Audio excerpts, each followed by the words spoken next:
My name is Rachel Pilgrim, and I'm a family history consultant in the Quitman Ward in the Gilmer, Texas stake. And Shirley asked me to speak tonight about using passenger lists.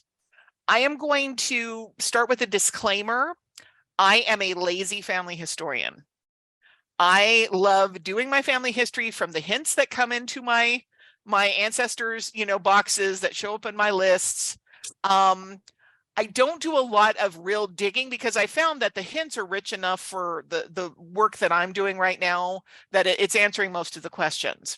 But I do know that we have folks like Sister Harrison from our ward, whose ancestors came over, their name changed, and sometimes passenger records, which are an advanced research topic, are the only sources that can really give you the hints you need to keep that research going. They may answer some of the questions. They may leave you with more questions than you had before. And so the approach I've taken tonight is really an approach for you to use as a consultant to help people who identify where passenger records may be helpful to them and so forth. So, and I'll take questions along the way because I have a PowerPoint presentation, but I also like to actually flip over to Family Search and actually show you how to do things. So we've got both going. All right, I'm going to share my screen now. Fingers crossed. And I'm going to put my PowerPoint now into, once I move this over here, I'll move it up here. There we go. I'm going to put this into presentation mode. Okay, good. It worked. Yay. So using passenger lists for family history research. So on our screen here is an example of a passenger list. This is a list or manifest of aliens employed on the vessel as members of crew. Remember, not all passenger lists are for passengers. They're also crew lists and crew manifests. So we're going to start off with your basic, what are passenger lists? And I pulled this definition from the National Archives. Passenger lists are often called immigration records, passenger arrival records, and they can contain genealogical information such as a person's name, their nationality or place of birth, the name of the ship or vessel that they came on, or in the case of 20th century passenger lists, the name of the airplane they came in on. Those are now indexed and available on Family Search. Some of them give you physical descriptions of the person, what their profession is, where they came from, where they're going in the US. That's a really great one if you can find it on a passenger list, because it's going to tell you where they went once they got through immigration into the US or into whatever country you're researching. And what I thought was kind of fun was the amount of money they're carrying. I'm actually going to show you an example of that tonight. They also can lead you to other genealogical sources, such as naturalization records and census records, which can give you even more detail. The other thing that I'm going to put in here in the category of passenger list is it's not just ships that came from England to the US, border crossings. Those records are very valuable because it talks about who came over, who they were with, where they were going. So you want to think very broadly about passenger lists and not just a ship's manifest. So tonight we're going to talk about how to identify which of your ancestors may have passenger records that you can research. We're going to look at how to research them in Family Search, how to research them in Ancestry. And again, lazy genealogist here, I don't always go to Ancestry because Family Search generally has what I need. But in the case of passenger lists, Ancestry's records are vastly superior to Family Search. We're going to also talk about other resources that are available and then answer any questions you might have. So when you're thinking about your what records to search, most of us know to look for birth records, marriage records, death records, census records. Those are kind of our big four that we use in family history. But if you want to do passenger lists, you really have to figure out who would have a passenger record, when to look for that passenger record, and where to go to research it. And so I'm going to show you 3 different ways in Family Search to identify the who, when, and where to start your research. So starting with the fan chart. Does everybody know what the fan chart is? Yeah. I've got one up on the screen. This is my favorite research tool. As you can see on the screen here, I'm going to try to get my pointer. I think there's a way I can do my pointer here, pointer options. I'm going to try this. Oh, no, I don't like that. Sorry. This is why I should practice before. So I'm going to go back to my pointer and go back to, of course, it's not there anymore. Oh, wait, there it was, pointer options. I am just fine. So I'm going to do a laser pointer. Okay, here we go. So you can separate your fan chart into family lines, where they were born, and that's what this particular view is. This is the birthplace view. It shows you which countries are in my family tree. It's a pretty boring family tree. I've got some more fun ones to show you. And also you can see who has stories added, photos added, who has hints or issues, and also who needs ordinances done. So this is a really good tool if you don't know where to start. So when you look at this list, all the blue is they were born in the United States. So if you see, it goes back generations on my dad's side. Been in the US since 1660 in some cases. So passenger lists probably are not going to be a primary search for me. But here you've got 2 people that were born in Germany and their son was born in the US. That's a hint that this group probably has some passenger record somewhere, because they had to have gotten from Germany to the US in order to have a child born in the US. This ancestress was born in Denmark. She married someone in the US and had a child in the US. So she also will probably have a passenger record somewhere. My grandfather was born in Holland. He married my grandmother who was born in Utah, and they had my mother who was born in California.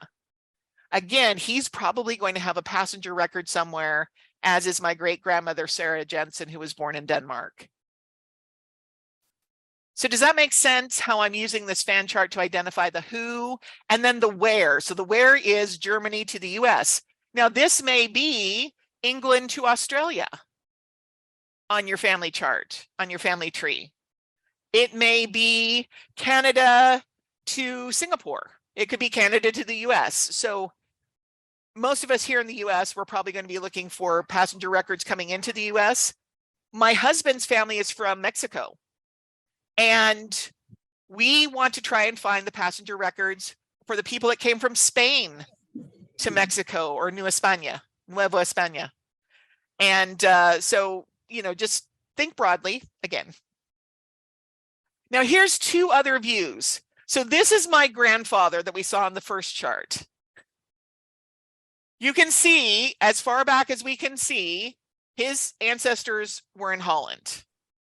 So probably he's the only one that's going to have a passenger record somewhere.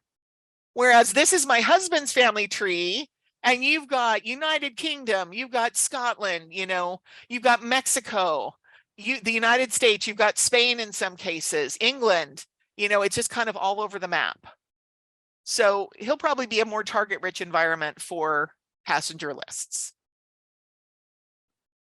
All right, now don't discount family activities as a research tool. I know that we have family activities in Family Search to make things fun and interesting for our kids.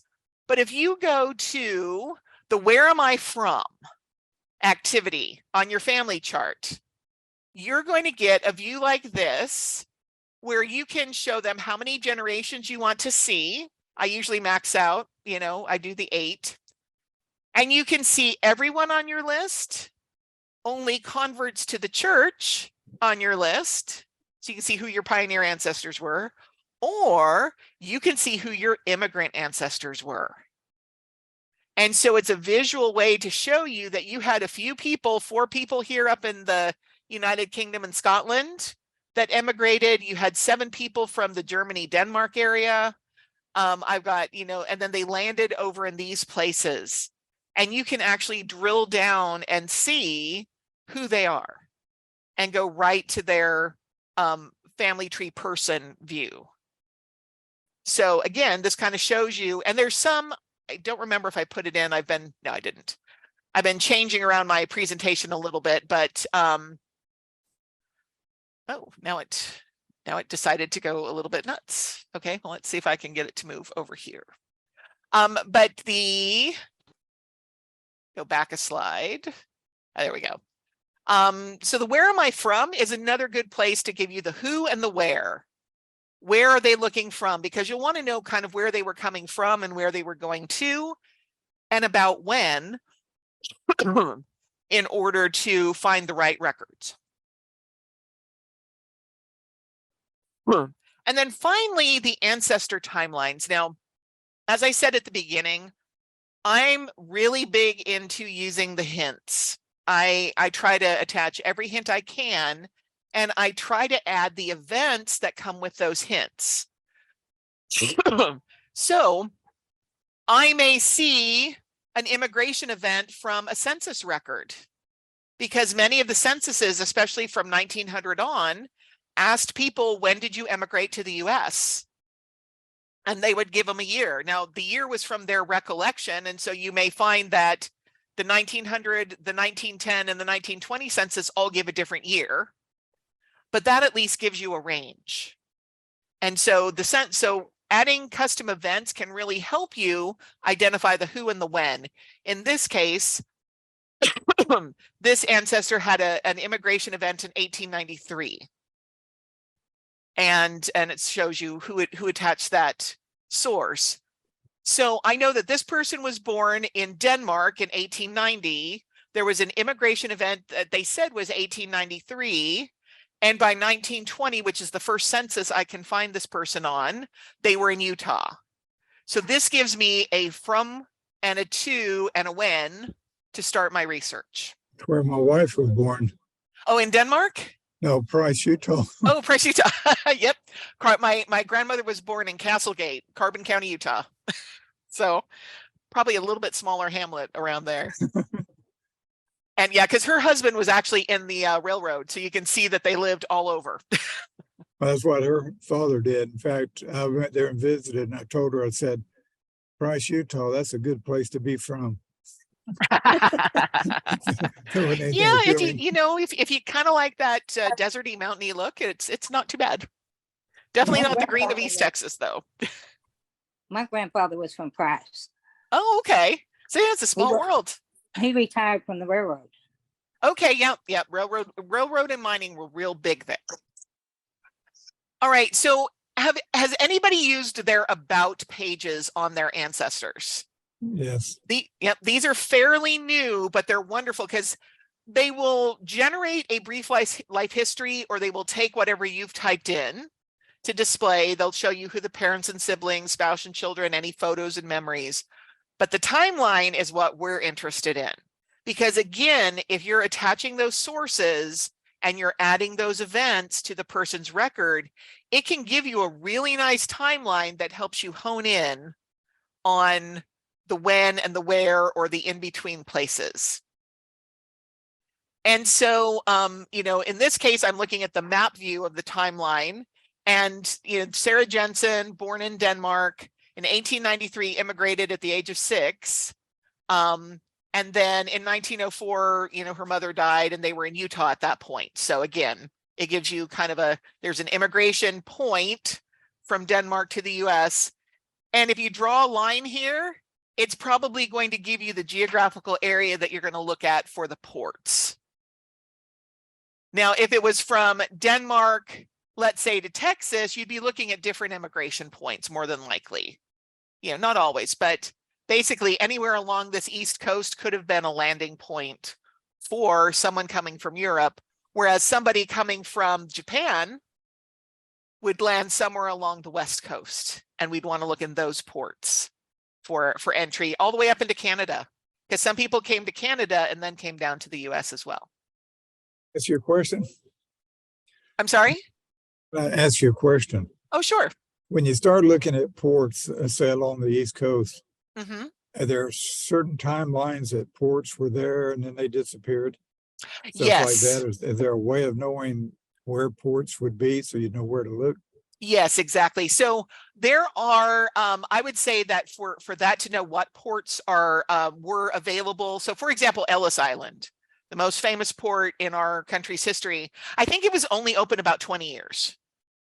So not everyone's ancestor came through Ellis Island, because it didn't open until I think the 1890s, and it shut down in about the 1910s, 1920s. It was a very short window for Ellis Island.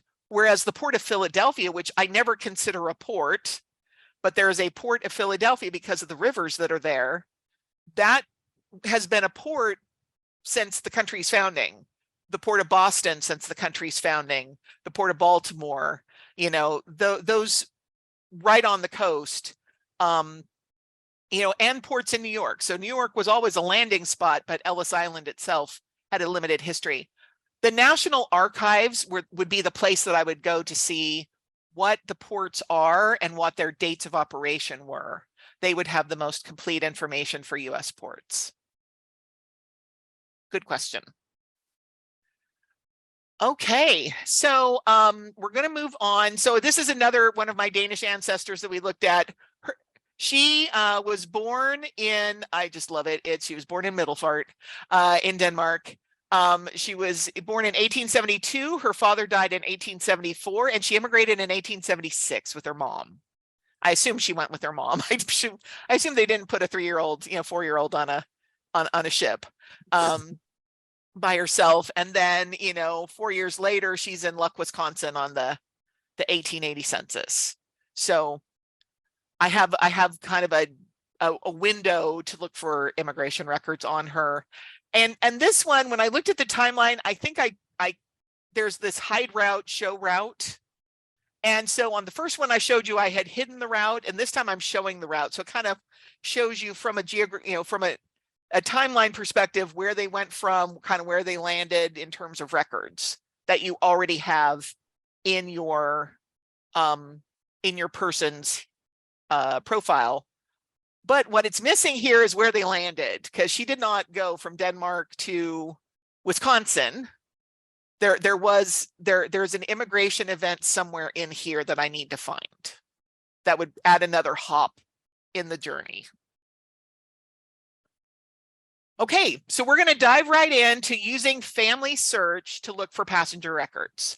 And Family Search, so we're going to use my grandfather, and I love it because, you know, he was born in 1899, so it's more recent records. I'm not trying to decipher handwriting from the 1700s on a passenger manifest that's been digitized or anything. I know he was born in 1899 in the Netherlands. I know he died in 1952 in Utah.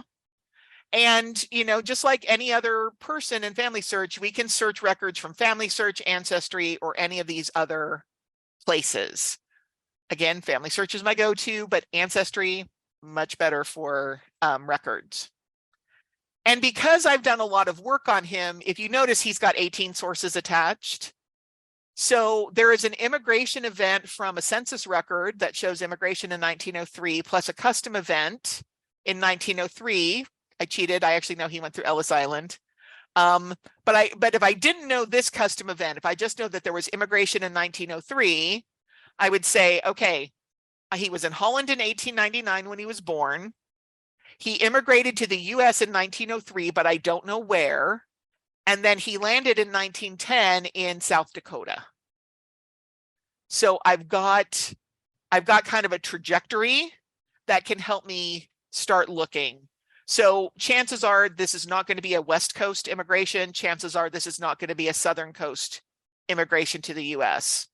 From Holland to the US to South Dakota, it's going to be Northeast, just from looking at a map. So when I go to Family Search, I want to filter by collection because it's giving me 327 records right now of all sorts. There's census records, there's military records, there's birth, marriage, death records, but I want to hone in on just the migration and naturalization records. And there are three, there's four. So this says show all four. So there's California, San Diego airplane and crew lists from 1929 to 1954. Well, I know he was living in California at some point in there because I've got a draft record attached in Sacramento in 1942. So I can't discount that one. There's New York passenger lists for 1909 and 1925 to 1957. That could be a possibility. But if you remember, he has an immigration event of 1903. So I am going to maybe this one, but probably I'm not going to find anything here because it's not the right year. You know, especially like if his immigration was 1896, definitely not the right year. Now there's outgoing United Kingdom passenger list from 1890 to 1960, definitely the right year. He came from Holland. Holland has a big port of Rotterdam. Could he have gone to the United Kingdom? Yeah, absolutely. So can't discount this one. And then there's a fourth one. Or I can just say, since there's only four, I can check the box and say, show me everything, which is actually what I did. And so there are 13 total records in the migration and naturalization collection on Family Search that match Adrianus James Hoffland, because he went by Jim in the United States. He did not go by his first name. For anything between 1899 and 1952. So I have narrowed it down based on the, some of the things that I see. So there's J. Hoffland, immigration 1941, San Diego, California, birth of Netherlands. Okay, could very well be in that date range. And then there's Mr. J. Hoffland on the United Kingdom outgoing passenger list, leaving England in 1925. I'm going to discount this one because he was already in the United States. He was already married at this point. He was a truck driver in the Intermountain West. So probably not a right one. This one down here, though, this immigration on the 23rd of March, 1903, United Kingdom, the name's not right. Hiflon, but I could still look at this one. Definitely not the miss. He's not a miss. And I think they're together. So this looks like a Mr. and Mrs., but you never know. So I'm going to dig into the San Diego one because it intrigues me. Now, unfortunately, when I pulled it up, it was very, very faded. So I took the liberty of transcribing the information in this box for CHF J. Hoffland, Hollander, which means he was from the Netherlands.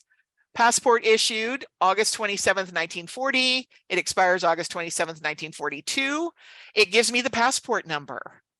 If this was my ancestor, I could then go and see if there's a registry of Dutch passports and see what was on that passport application, if they have that record available to me. It gives his route. So he was admitted by train at Waynesburg, Maryland on the 16th of February, 1941 as a visitor with a Netherlands passport.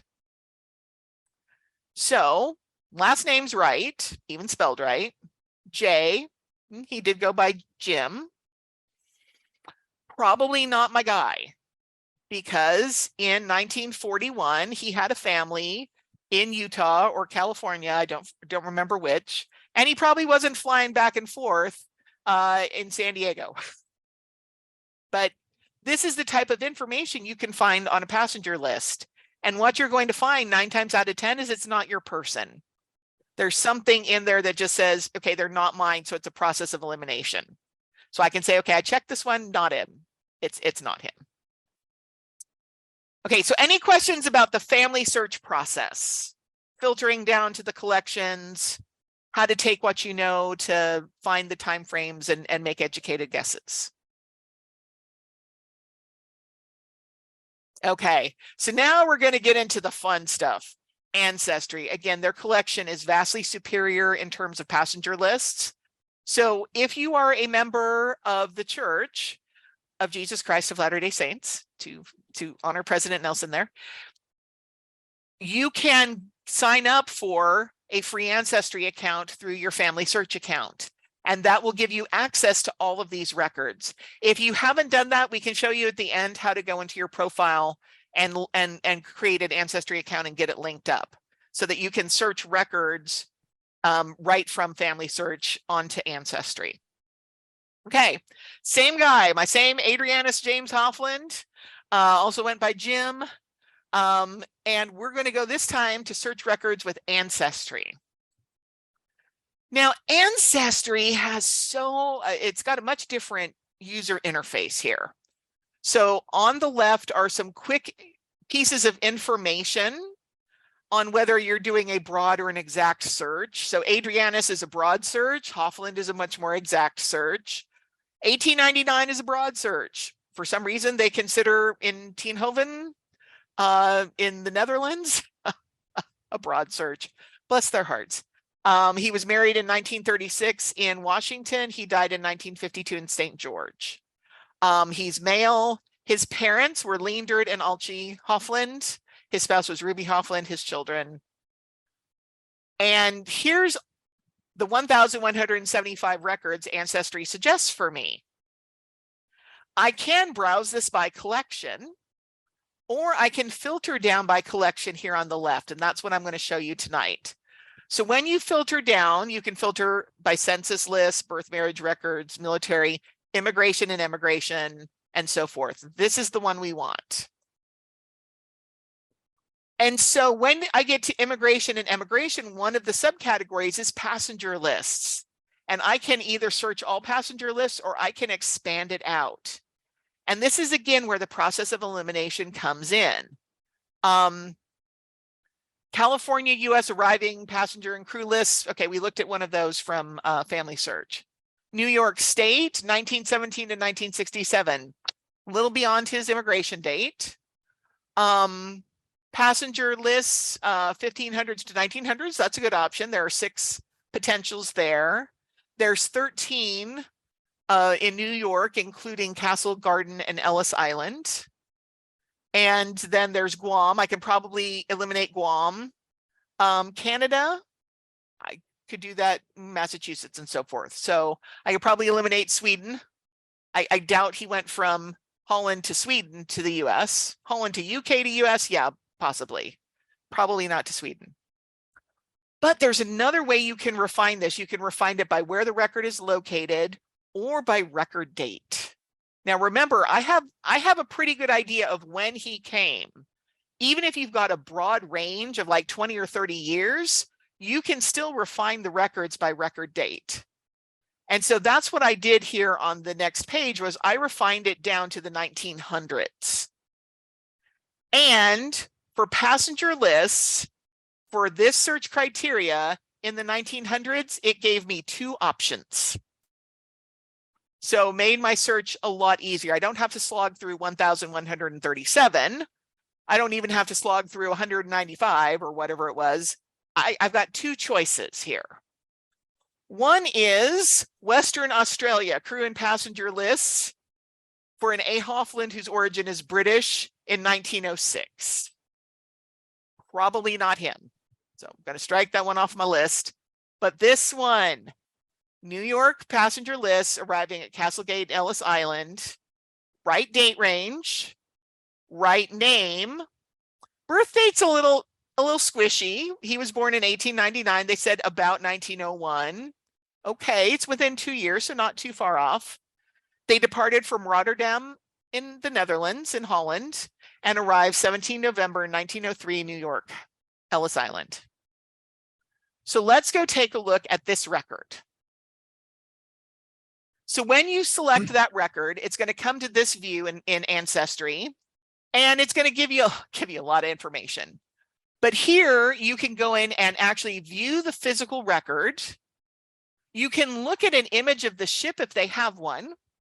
And some of them, if they say, okay, you were on the Stotendam and they've got a picture of it, you can go in and actually get the picture and look at the picture itself of the ship they came over on. And it says, okay, here's Mr. Adrianus Hoffland. He's male, he's Dutch, he's 2. He departed Rotterdam. He arrived here on the Statendam, and then you can search the database. You can view the record. You can save this to your ancestry sources. So these are all the things you can do on this page. We're going to go and view the record. Okay. So once you get down into the record, just like the other one, we're going to take a look at the information that's there. So here is Master Adrianus Hofland, and it looks like he is traveling with Mr. Leendert Hofland. His father's name was Leendert. Mrs. Leendert Hofland, okay, doesn't give me her name. Master Adrianus, who is listed as children, she's listed as wife, and Master Hendrik. And so very likely this is my ancestor because his father's name was Leendert. It doesn't give me his mother's name, but it's the right date. And he did have a brother named Hendrik, who later went by Henry. And so it, gives us their age. It tells us whether they're male or female, married or single, what their occupation is or calling. So Leendert Hofland was a laborer who could read and write. And then his children had no profession and they could not read or write because they were young. His wife could read and write. The nationality, they were from Holland and they were Dutch. Their last residence was in Brooklyn, not Brooklyn, New York, but Brooklyn, the Netherlands. Their destination is Pella, Iowa. So now I know where they're going from New York. They were going to go to Iowa. Whether having a ticket, they didn't have a ticket at the time. The husband and the husband paid for his wife and children and himself to go. So who paid for your trip? How much money do you have? He's got $190 in 1903. That's all he's got, $190. And then I love these. Have you ever been in the US before? No, he hasn't. He's going to go visit Mr. A.W. Van Roysen in Pella, Iowa. So it tells me who he's going to go visit. So I could try to find this person too. And then there's the fun questions. And I know it's really, really tiny, but they want to know if you're a polygamist or an anarchist, if you're of good mental and physical health, if you're deformed in any way, questions they could not answer today, or they could not ask today. But he's got a clean bill of health there, clean bill of sanity. I know who he is, where he came from, where he's going, and who he's going to go see and how much money he has in his pocket doing it. And he was on the Statendam sailing from Rotterdam on November the 7th.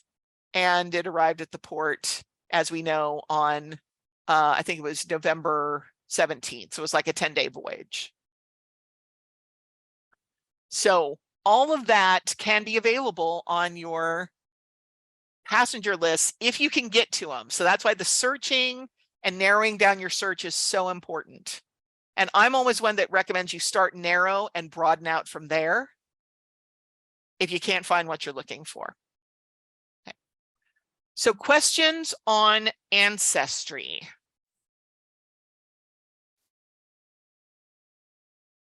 All right. I've just got about 2 more slides. And then if you'd like, we can go into some of your family groups and we can see if we can, maybe do a case study and try to find someone's passenger list records. Question, you may not be able to answer it. Uh-huh. Sure. You say that Ancestry has a lot better or more information on passenger lists than the church does. Yeah, that you'd think that the church would have all of that as well. I wonder why not. Yeah, I think it's because of just the way that Ancestry, I think, sources their information. So the church has some records, like for my ancestors, they don't have a lot, but they do actually have a lot of digital books for passenger lists. They're just not all indexed, whereas Ancestry pays people to just kind of, belt out things that they want indexed. So I know that the church and Ancestry share things, but Ancestry, because they're commercial, they can pay people in like the Philippines and other low-wage countries to index a lot more than we can get through with volunteers. But it's interesting because we do have like border crossing things that I've helped index, and I've used those in my husband's and in my own family history. Mine are border crossings between like Vermont and Canada, and his are Eagle Pass border crossings between Mexico and Texas, because his family went across. One of the things I thought about when you were talking about border crossing, Mhm. and if I look at what goes on in our country at this particular time, where so many people basically illegally coming across the country, are Mhm. they actually keeping records of these people? And they're not. Because I'm just thinking down the line, all these Mhm. people coming over, if people research their records, is there Yeah. going to be a record of them coming here? Yeah. And for some there will be, and for some others there won't be. And Yeah. that's such a shame, because as a genealogist, I'm like, I love these records. I love, reading them and seeing who they were traveling with and why they were going places. And it's just such a fascinating look into their lives. And it's a piece of history we're losing. Yeah. Well, it's just like census records. I can remember people, when I got old enough to start filling out census records, people would say, well, it's none of their business. I'm not telling them anything. And I'm sitting there thinking, man, that's the information I'm looking for when I'm searching. exactly. It's like, I need this. Yeah. And I'm always meticulous about filling out my census records, because you never know down the line if somebody's going to need that to find me again. And I always wind up with the short form, and I keep wanting the long one.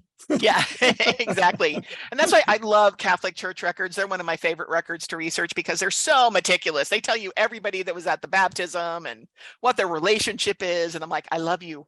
I love you people for keeping these records. Okay, so again, the two online resources I would use would be Family Search or Ancestry for records, but the National Archives. So I'm going to see if it'll let me click here. Why is it not here? I'm going to get out of my presentation mode. Nope, apparently I'm not.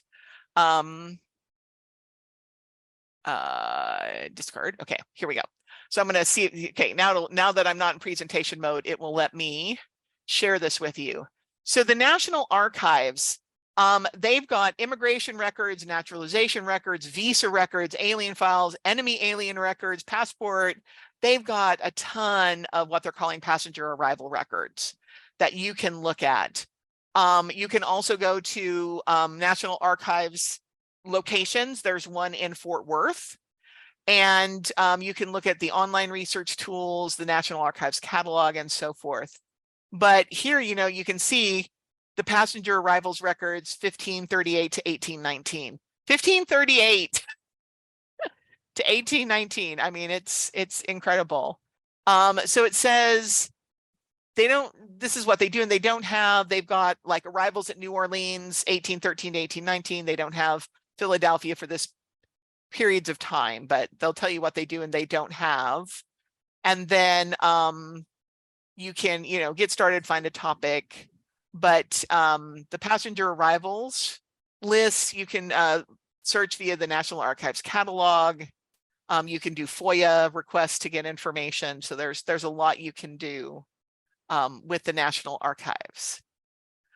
The Family Search catalog, this is a link that will take you to the Family Search catalog for passenger lists. And you can see it's a very limited selection for passenger lists. So again, you might try different search terms like arrivals list, manifest. So there might be other things, but you've got your, they've got handbooks. I'm so glad that they showed you this. So this was going to be my last item to show you. That came in shipped. So I'm going to come back to that one. I actually heard him speak at a conference once, so I'm a big fan of his. But you can look at passenger lists, arrivals for Ellis Island, passenger and crew lists. So they've got some things that are digitized. But again, if you look at manifest, that might come up with a better selection. No, it didn't. Arrivals. I hate that. That's going to sound dumb to ask you this, but what's a manifest? Yeah, no, that's a very good question. So a manifest is kind of what we saw on my grandfather's Let me come back up here. So this is a ship's manifest. It's a list of everything or everyone that's on a ship. So every ship captain has to keep what they call a manifest for cargo and a manifest for passengers. So it says who got on the ship and what got on the ship, and then who got off the ship and what got off the ship. Okay. So that's what the manifest is. It's the list. But that's a really good question. Now, Family Search digital books, they do have digital passenger list books. So back in the day, when I first started doing this, passenger lists were compiled meticulously by people and published in these big tomes that if you look over the shoulder of family in the Hearst, Texas Family Stakes, Family History Center, on that bookshelf back there, you will find passenger lists and books of passenger lists. And, they've been donated or they've been collected over the years. So right now, Family Search has 407,163 books related to passenger lists. And you can narrow it down, obviously, like a specific family or a specific area. You can do it in a specific language. You can ask who owns it. Like if I want to say, okay, well, they have a lot, but like the Allen County Public Library or the Houston Public Library, or if this was a donation to Family Search and what the access level is. And, like if I want full permission, if I want it public. So, you could go in and take a look at these books and you see you can view inside, and it's going to make me sign in again, which is fine. And so when you view inside, it's just going to go and show you, the information that's in there. Oh, due to copyright restrictions, this book cannot be viewed online. Well, thank you very much. So this one, let's see if it'll let me view it inside. So this is a Hamburg passenger list index. And it's just a single page, I think. Oh, no, it's page 1 of 31. So let me figure out how I go to the next page. No, that's a zoom in. So where do I go? See, it should have a little arrow. There we go. There's the arrow. It's hiding way over there. And so this is something somebody typed up. But if you've got someone who left from Hamburg, it's going to tell you, here's the index, here's the microfilm call number of what you want. So these options are there. Again, not my first resort. My first resort were what I showed you already. And then even Google Books.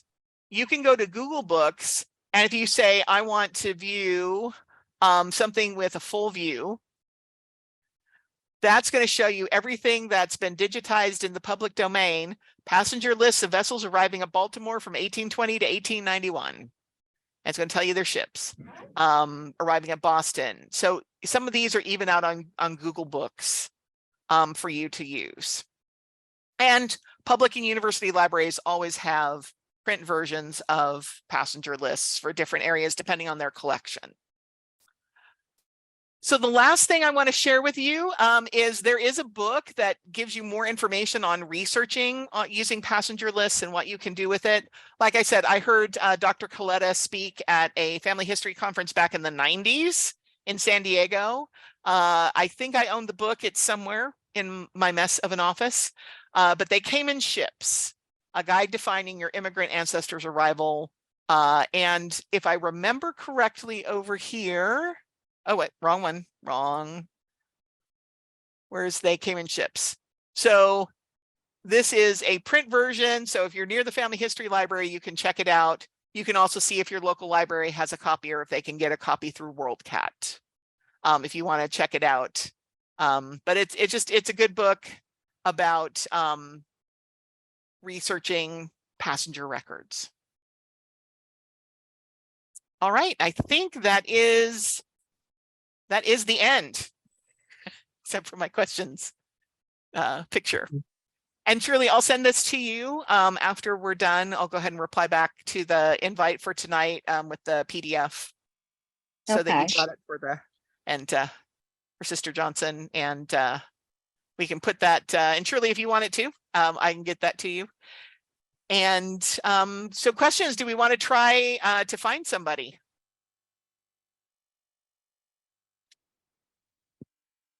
Or are you guys done for the night? So Shirley Harrison, you had mentioned before that you've got an ancestor that was from England that came to America and their name changed, and you're trying to find more information about that person. Yeah, I'm on my family search now, and Okay. to move the wrong one. I have got. Just going to grab somebody. And if you can give me. He came over in 1819 from England. Okay. United Kingdom. If you can see my screen, there is, if you're looking at that person's details, can you give me their ID? It would also be right under their name. It should be like 4 characters - 3 characters. It's KWV9 7XB. 7XB. Okay. I'm borrowing your person for a minute. Okay. All right. So this is Thomas Cottam? Yes. Okay. So Thomas Cottam, born 1819 in Ashton-under-Lyne in Lancashire, died in 1893 in Porterville, Utah. And let's see. So looking at the sources, first thing I want to look for in your sources is I want to see if there were any census records. Okay. Okay, so I want to see if there's any US Census records. And I don't see them yet. So interesting. So looking at his details. So his event, so 1881, he was in Makerfield, Lancashire, England. Okay, so I know he left England after 1891 and before 1893.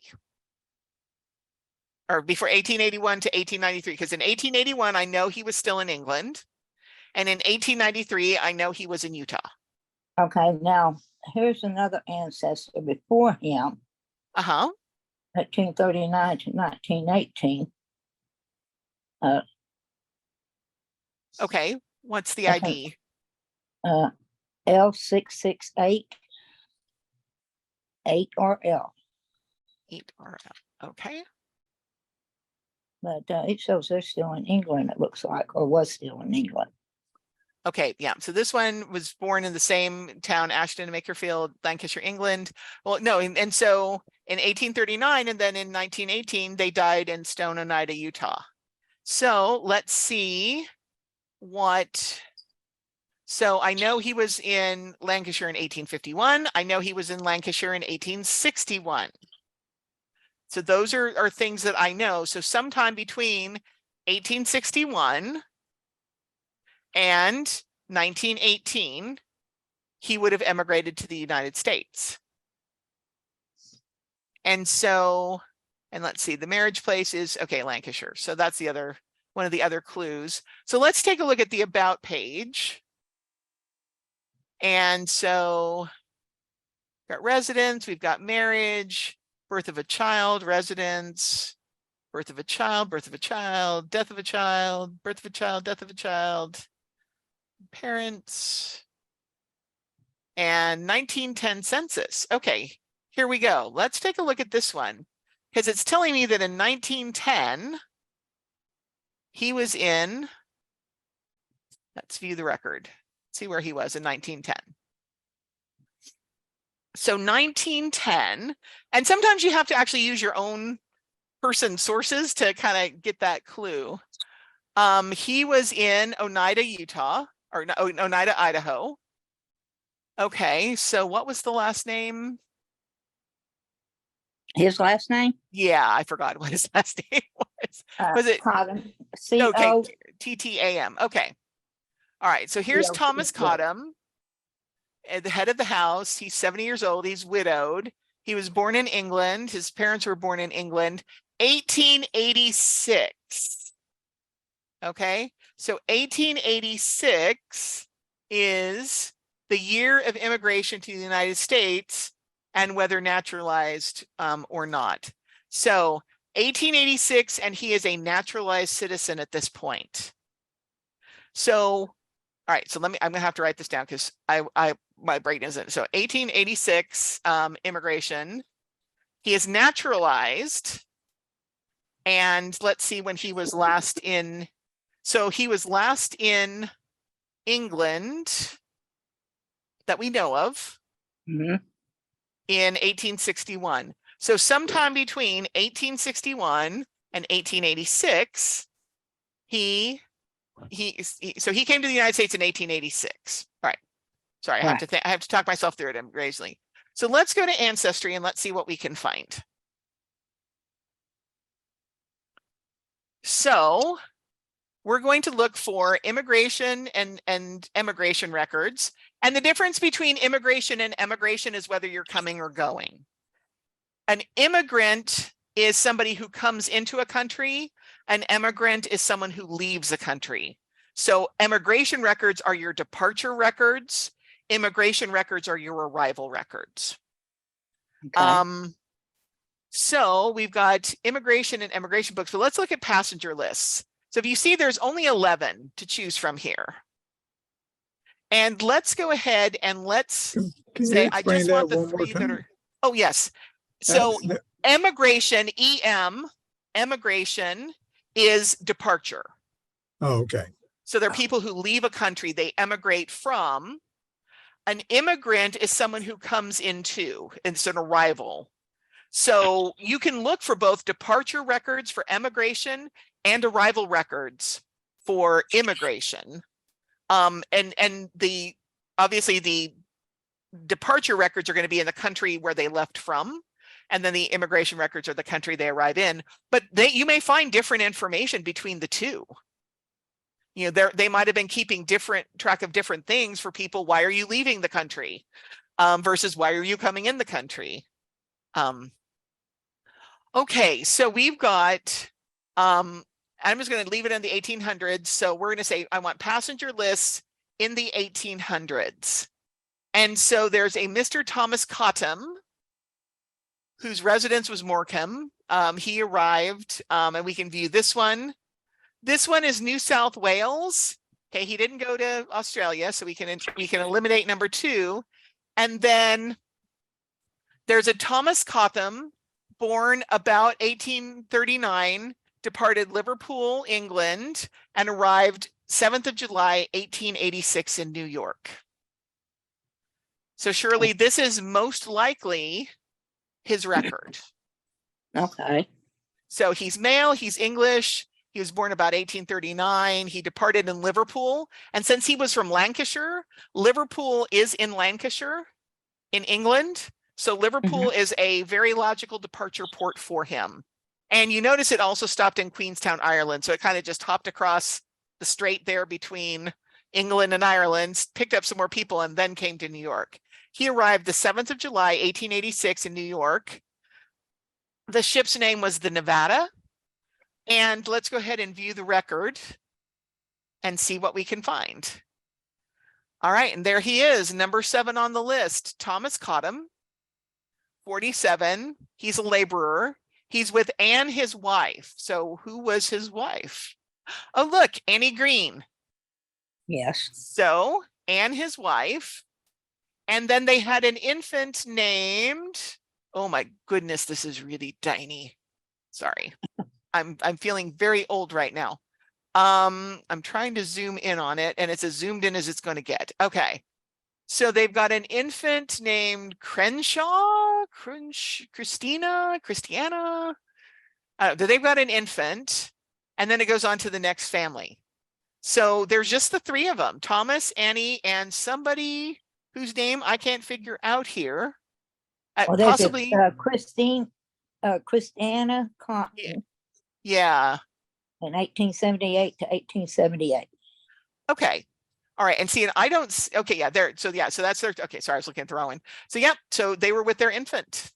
And, you know, now if it says 1878 to 1878 and they came across in 1876, probably not the same person. What was this date? This was 1886. So who would have been with them in 1886? So there may have been another child that's not recorded here. I found that on my my great-grandmother from Denmark. There's 2 people on that list that are nowhere on my family tree. And what I don't know is if they were actually family, or if the story that I've heard is my family, my great grandparents joined the church in Denmark, and they couldn't afford to all come as a family. And so they sent some of their children with other people emigrating to Utah, a few at a time. And my grandmother was the youngest. My great grandmother was the youngest. And so they brought her, but they also brought a couple of other kids with them. So they could have been paying it forward and bringing someone else's kids. So what I need to do is figure out if those two people are actually family members or other people. But yeah, this is him. I'm fairly certain that this is him. And you may have found somebody that's missing from, you know, from your family group record. That person. So it says here, and it's really hard to read. This is Thomas Cotton was 47 in 1886. His wife was 43. And then this one says INF. And so I'm assuming that just means infant. So they could have been a month old. They could have been a year old. I don't know how they classify infant. Mm-hmm. But that was definitely somebody who was born in the United Kingdom, because they're on a ship to New York. Okay. So they came with their baby. I can't even imagine that. You know, being on a ship for 10 or 15 days in rough seas with a baby. Yeah. I am not that brave. I don't even like flying with a baby out for 2 hours. I don't really like even getting on a boat. All right. So did that make sense? Kind of how we zeroed in on where the record was, and we tried to figure out if it was the right person. And sometimes you're going to end up with more questions like this than you had before. But that's the fun of any genealogical research. Yeah, that's pretty exciting. Yeah, pretty fun. I love finding people. And I was trying to, like, if I go back to my thing, I'm going to come down here to the site map. I was trying to find, so I save a lot of things to the source box when I attach sources. Unfortunately, I don't have them well organized, as you can see. Don't have them well organized, but I was trying to find Eagle Pass, because I wanted to show you like a border crossing, and it just, I think I've got too many things, and Family Search can't deal with the large list issue. So I'm going to have to find it another way, but I wanted to kind of show you like a document for a border crossing from Eagle Pass. And see here, it's just going to do this thing where it just circles. So unfortunately, not going to help me, but you know, we could try to come back. So that's what I have for you tonight. Are there any other questions? For now, I'm going to go ahead and stop the share. And thank you guys very much for attending tonight.